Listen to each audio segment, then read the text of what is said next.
Hey all, it's Keisha, and also known as Coach K. I'm actually coming to you because a few days ago I actually posted a question via Facebook about if you had to write a letter to your younger self, what would you say? It took me a while to actually write it because I've been trying to fight feelings, but I feel that it was definitely necessary for a few different reasons. Number one, reflecting back always is a great thing to do because it helps you to move forward. You recognize if there's any hurts that you have yet to actually conquer and overcome, but also it gives you the opportunity to reflect back on the great things that you've done, who you've become, what you were able to do at that time, and then how you can actually inspire others that may be younger than you that actually look up to you. So I feel like reflection is such a great thing, and I decided to do this letter to myself. And versus me just posting it via Facebook or on my blog, I thought that I would actually read it aloud while taping myself for the very first time. So I can kind of get raw emotion in the moment. I have not read it, I just been writing, and now I'm actually going to read it. So here is my letter to my younger self. I actually challenge you to do the same thing, be able to write that letter to your younger self, and let's kind of start a movement with people actually taking the opportunity to reflect back and see the great things that they've done, and also if they would change things, what they would do. So here is mine. All right, ready? Here we go. Hey, you. Yes, you. The one that took her entire adolescence before being able to look into the mirror and see past the pain and sorrow in her eyes. The one that took 20 years before noticing the beauty in her smile and the greatness in her infectious laugh. You are more than a conqueror. Yes, you've been through a lot of turmoil as a child for things that you had no control over. And because of that, you built up this wall greater than the one of Jericho and made it almost impossible to let anyone come in and get through. You constantly battled with yourself with those feelings of if you will ever be enough.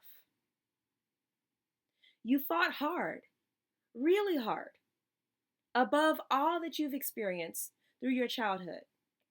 You fought hard in college. You fought hard in the many leadership positions that you had. You even fought hard personally.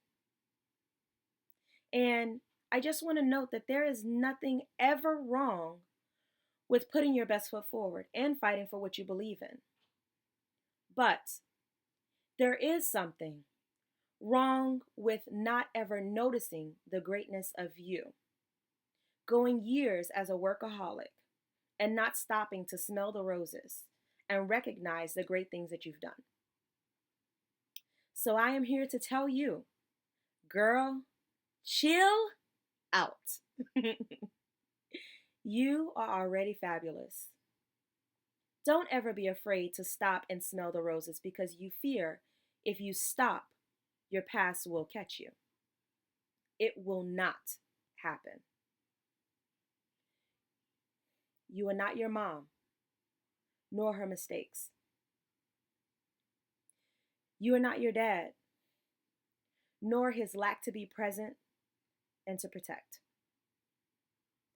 You are not the lies that they fed you, the negative talk they fed you. And you will never become those things.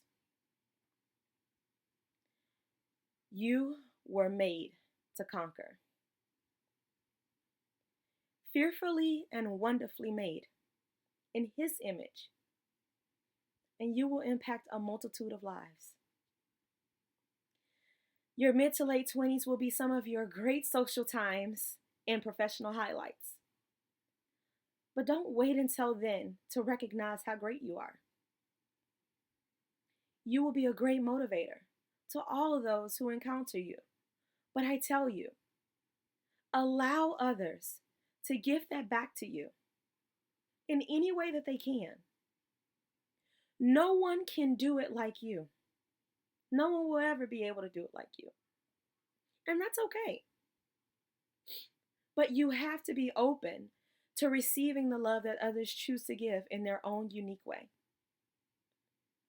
Don't let your desire to be perfect and to be in control of it all drown out the desire to receive love.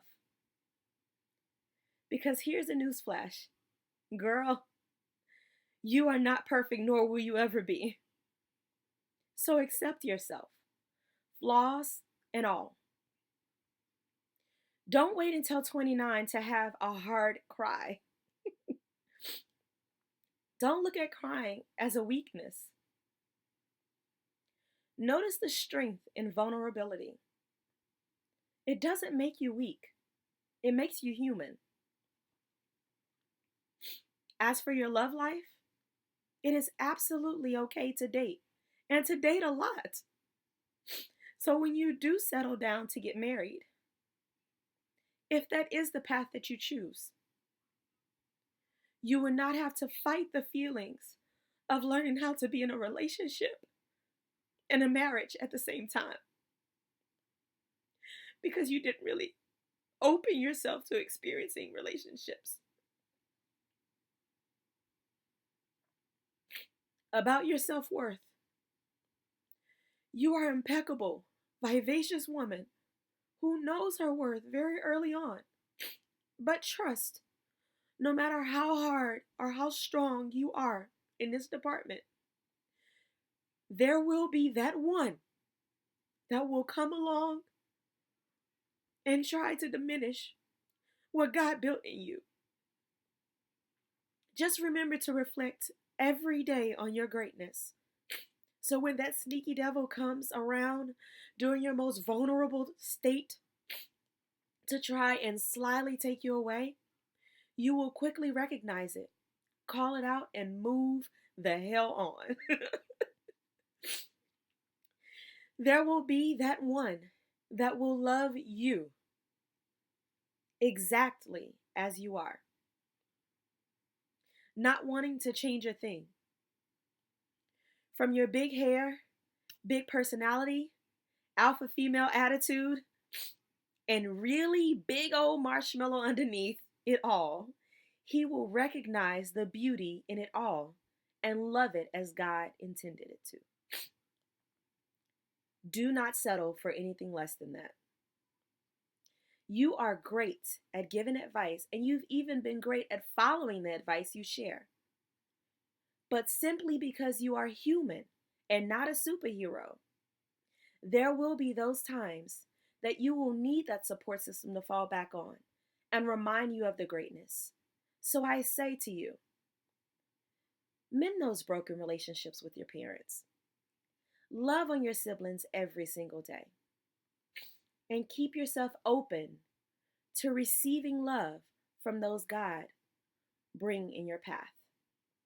You need it, and you are deserving of receiving it.